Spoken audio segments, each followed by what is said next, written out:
Pinagkaguluhan sa Lucena City ang actress at TV host na si Kim Chiu sa kanyang pagsali sa isang parada.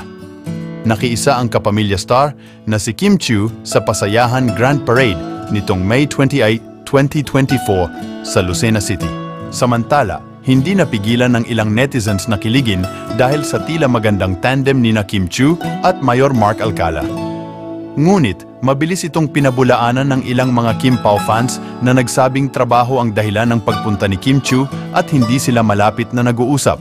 Ayon pa nga sa ilang fans ay di umano'y si Paulo Parao ang mismong naghatid kay Kim sa Lucena upang mabantayan nga ito dahil marami nga ang nagkakagusto kay Kim dahil sa kanyang angking kagandahan.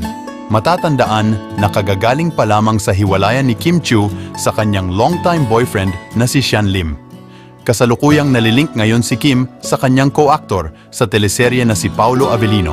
Sa kabila ng lahat ng espekulasyon at reaksyon ng mga tao, patuloy pa rin si Kim Chiu sa kanyang profesional na mga gawain at personal na buhay. Habang inaabangan ng marami ang susunod na kabanata sa kanyang buhay pag-ibig, pinili ni Kim na ituon ang kanyang pansin sa kanyang karera at mga proyekto.